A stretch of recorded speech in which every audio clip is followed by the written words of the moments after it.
To je eden najbolj ekskluzivnih parkirišč na svetu. Vsak dan tukaj parkirajo Ferrari, Lamborghini in Rolls-Royce in avtomobili vredni več kot moja plača za naslednjih 10 let. Ampak jaz imam drugačen plan. Poskusil bom parkirati svoje 350 konjsko Seat Leon Cupro naravnost prek hotela Monte Carlo. Ampak problem je, da trenutno moj avto sploh ni pripravljen za napot. Že dolgo sanjam tem, da bi obiskal Monte Carlo, dom Formule 1, mesto milijardarjev. Kraj, kjer v enem dnevu vidiš več superšportnikov, kot nekjer drugje v samem celem letu. In nekega dne sem si rekel, zakaj ne grem tja s svojo Cupro. Ne s Ferrarijem, ne z Lamborghinijem, ampak z avtom, ki ga uporablja normalen človek. Večina ljudi gre v Monte Carlo poznati superšportnike. Jaz želim utriti nekaj drugega. Ali lahko navaden entuziast pripelje svoj avto tja in se parkira v boku avtomobilu po 300.000 evrov ali celo več kot $500 000. In to je velik izziv.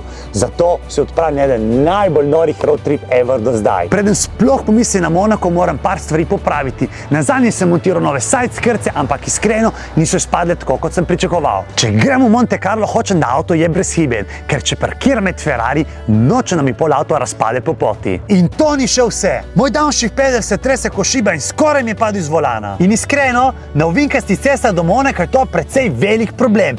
In če želim uživati v vožnji, moram najprej razumeti, kje je težava v tem downshift pedalu. Zadnjič, ko spuščal iz prelaza Furka, je bilo noro, ampak dve težave so se mi prikazali in prva je bila ta, da ne vem zakaj ta floppy pedal dobesedno se premika. Če pogledate tega, je trd, ta pa tako, da ne maj počel šraf ali kaj in moramo preveriti. In druga stvar, ta side skirt nekjer je popustilo, ki se ful premika in tako dela. Če pogledate zadaj, je kar fiksna, ampak po avtocesti na 130 je to kar začelo ropotati, tako da to bom zdaj takoj popravil. No, pa gremo veselo na delo. Prvo stvar, kar naredimo, je dvignemo avto, da imam boljši dostop in vidljivost do side skirtse in da vidimo, kje je težava. Jaz iskreno mislim, da je res easy fix in bom to 1, 2, 3 rešil. No, pa da vidimo, kje je problem. Pač tukaj. Aha, evo. Dejansko tukaj sem dal eno in tukaj sem pa spustil in zato se pol to premika, ne kolikor se vidi. Ampak idemo tle dati še eno in mislim, da pol bo bilo kar fiksno. To po mojem bo res en easy fix. Na koncu sem se odločil, da bom dodal kar 2 šraufa, da je side skirt res fiksen, da mi le ne bo kje padla po poti do Monte Carla. Ekola, narejeno. Zdaj, če pogledamo, je vse fiksno, ne ropota več. Tako da, to je to. Gremo zdaj na drugi problem in to so floppy pedal oziroma downshift, ki se premika na polno. Preden sploh preverim, kaj narobe z downshift pedalom na volanu, moram odstraniti airbag in še preden to naredim, moram odstraniti pozitivni terminal baterije, zato da mi airbag ne bo počel obraz, ker če ne pa je res štala. Ko to naredimo, počakamo 5 minut, za vsak slučaj in to je to. 5 minut je šlo mimo in da preverimo, da res ni več obtoka, zdan kontakt in se čisto nič ne zgodi. Najboljše je dejansko volan tako obrniti. In dejansko, ko to obrneš volan, tle zadaj, na tej strani in spodaj bi mogli biti kot 2 pina, dejansko samo sploščati šrauf in cigrom klik narediš in skoči ven pol ta airbag. Evo, ne vem, če se vidi dejansko ta pin tukaj, torej moram dejansko tako narediti. Ga sam potisniti navzdol ga moram. Ekola, cak. Prvi klik je naredil, obrnimo volan. Pa še drugi klik. Ekola. In dejansko, pol samo da šel na airbag in to je to. Zdaj, kje je največji problem, bomo takoj to videli. Zdaj, za odstraniti te pedle, najboljše nekaj takšnega plastičnega uporabljati, da se potisne ven to. Pa da vidimo, kje je težava. Ekola. Ok, da samo se je malo šraufal ta šraufe, ker se tako premika. Tako da bomo definitivno to zatisnili, ampak preden to naredimo, ker malo sem pazil, ko dam tle roko, me to malo moti, bom dodal par teh distančnikov iz plastike na drugi strani, tako da mi malo razdalje naredilo, tako da bom imel malo več prostora pri rokah, ko gre tle mimo za downshift. Tu je to bil kar easy fix in še dobro, da ni počel v jako downshift pedal, ker če je bila res prava štala. Vse, kar sem mogel narediti, je dodati par distančnikov, da je prava razdalja med volanom in downshiftom in to je to, job done. Kola, padel se ne premika več, je kar fiksen, pač zdaj se je volan z njim, kar je v redu. In zadnji sem dal 4 take washerje in zdaj dejansko imam ful več prostora za roko, tako da me ne bo motilo, ker me je malo vsake toliko, kot da me je popraskalo, ker te so pač karbonski in me je malo podrslo in zdaj je čisto redo, tako da zdaj moram sam še na tej strani isto narediti, ker ko dam tle roko, ne se vidi, me kar malo tika, no. tako da bom še tle dodal in to je to. Ok, delo je narejeno, pedla oba dva so kar fiksna in imam ful več prostora, za vse, kar moram narediti, je dati samo še airbag nazaj. Edino tukaj moram pogledati, ta kabel je lepo skrit, da se ne predsvika in gre lepo notri. Ekola, je! Zdaj samo mi prostane še, da dam pozitivni terminal notri in valjda upam, da mi pol airbag ne poči, da nisem kaj zafrknil, ampak ne verjamem. Tako da, ekola, to je narejeno. In zdaj, ko jaz prvič takrat, ko dam kontakt, malo se odmaknem, za vsak slučaj, dela, tako da, super. Edino tej errori so se mi pokazali zdaj, torej TMPS, če se ne motim, je to za pritisk v gumah, servo volan in stability control, enkrat, ko se voziš, to se samo vse skupaj resetira. Naslednja stvar, Monaco, a.k.a. Monte Carlo! Ekola, in čas je za pakiranje. In valjda, ker grem z družino in kupene prtljago mora v prtljažnik, ampak iskreno mislim, da nisem ne prvi, ne zadnji.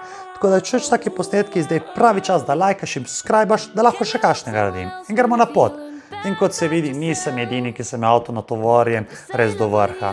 In po 3 urah in pol vožnje, počasi, ko požek, valjda, ki smo družino v avtu, smo prišli končno v Monte Carlo. In iz leve in iz desne je kupenih luksuznih in športnih avtov, od Lamborghinijo, Ferrarijo, McLarenov, Porschejo in tu je kakšen starodobni konvertiran električen avto in ne vem zakaj, ampak pustimo stati. In ekola, končno smo prišli do glavne destinacije in to je Casino od Monte Carlo, kjer je že polno ljudi, ki si hoče slikati športnimi in luksuznimi avti, od Maseratija, Lamborghinija, Bentleya, pač z leve in iz desne, največji super športni in luksuzni avti, prava meka za kar entuziaste, kot sem jaz in kot ste vi. Tako da toplo res priporočam, če želite ogledati kupenih športnih avtov, pejte Monte Carlo, ker res je nekaj neverjetnega.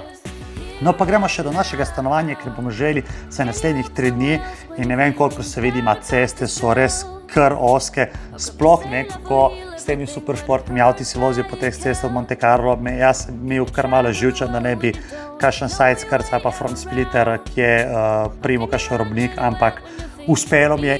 To je stanovanje, v katerem bomo bili, je kar mičkeno, ampak mislim, da za naslednjih 3 dni bo čisto v redu, ampak najboljši del od vsega je pač razgled, je res crazy, tako da dejansko pogled na cel del Monaco in tukaj bi mogel biti spodaj ta znani Casino. Tako da jaz sem se zdaj upedenil, zdaj gremo pogledati vse te superkarje in kakšen sploh feeling biti tam in pol bom povedal eno skrivnost, ki mislim, da imam v žepu, kako lahko sploh naredim naprej notri z moja 350 konjsko Cupra Seat Leon Cupra ST. Pa da gremo. In smo šli kar peš do centra, to bo približno 5 minut hoji in prišli smo do main eventa, ker dejansko je ta Casino od Monte Carlo in je kupenih športnih avtov in ne more, da sem kar videl 3 Bugatti parkirane en za drugim, pač nekaj neverjetnega, da sem imel to čast videti te avte za več kot milijon evrov vredne. Tako da in pol še en kup Ferrari šlo mimo, Maserati, Aston Martino, pač jaz sem bil tako over the moon. To za mano je Casino od Monte Carla, eden najbolj znanih kazinojev v celi Evropi, če ni celo najbolj znan. In tukaj lahko stopi samo avto od 100.000 evrov navzgor. In jaz bom poskušal pretihotapiti moja Seat Leon Cupra ST 350 konjsko. In mislim na načrt, kako to narediti.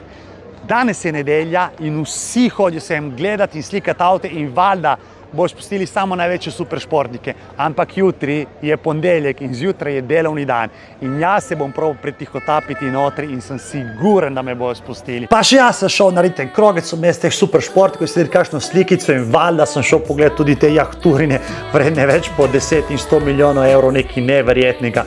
In za konec večera šel imeti iz lastne sobe, mislim, če pa to ni crazy, jaz pol pa res tem. Jaz mislim, da jutri nam bo res uspelo. Ekola, ponedeljek je 8 ura zjutraj, vsi so po službah, jaz sem se spet upedenil, tako da jaz mislim, da imamo veliko šans, da nam spet notri v Casino od Monte Carlo, da lahko parkiramo. Ampak prva stvar, ki jo naredili, bomo šli okoli piste od Formule 1, tako da doživimo ta čar, ki ga imajo vozniki, ko grejo naokoli, valjda gužva bo in ne bo isto, ampak vseeno feeling, da lahko greš po istih cestah, ko grejo Hamilton, Kimi Antonelli, Max Verstappen, pač to je neko doživetje, ki ni vsakdanje. Pa gremo zdaj takoj. Prvo gremo čez legendarnim tunelom Louis II, kar je nekaj neverjetnega. Tukaj dirkači Formule 1 pospešijo do 300 km/h in ko prijo do konca tunela, ta svetloba, ki jim dejansko zablesti oči in sploh ne vejo, kje so in morajo močno pribrenzati, da grejo v ovinek 10-11, šikeno velik si vidi z leve strani, ampak pač zdaj je bil zaprt, mogo iti samo ravno. In pol pospešiš, dokler ne priješ do ovinek 12, tabak, kjer zviješ levo in greš v Louis Chiron, dejansko, kjer so vse te mega jahte parkirane in gledajo dirko. Pač jaz ne morem vam opisati, koliko sem vesel in emotional, res, da dejansko lahko sploh vozim po tej cesti, ker vozijo vsi dirkači Formula 1, pač nekaj neverjetnega. Je bilo kar dosti gužve, ampak mi gremo naprej, dokler ne prijemo do ovinka 17, La Rascasse, kjer zaviješ dvakrat desno in pol močno se pospeši, da se prije do glavne štartnega cilja, ker dejansko, če pogledate spode, so še vedno bele črte in številke, ker dirkači Formula 1 se postavijo, preden štartajo in pol grejo in pospešijo, dokler ne prijejo do ovinka številka 1, Saint-Devote, kjer se zavije desno in se pospeši vse gor do najbolj znanega kazinoja od Monte Carlo, pač nekaj neverjetnega. Bilo je kar nekaj gužve, nisem mogel stisniti, ampak vseeno doživeti je bilo res nekaj neverjetnega in če imate priliko, pejte, ker je res noro. Meni so emocije dobesedno obdajale.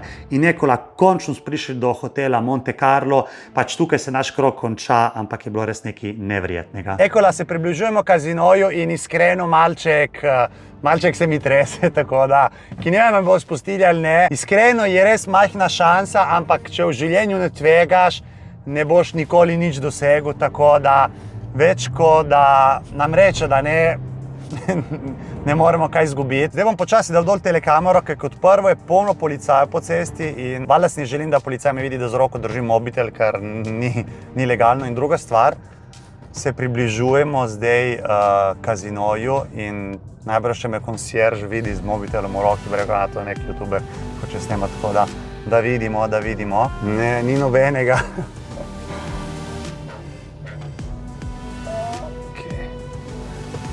Ok, jaz tega nisem vedel, ma kazino zjutraj pač je zaprt.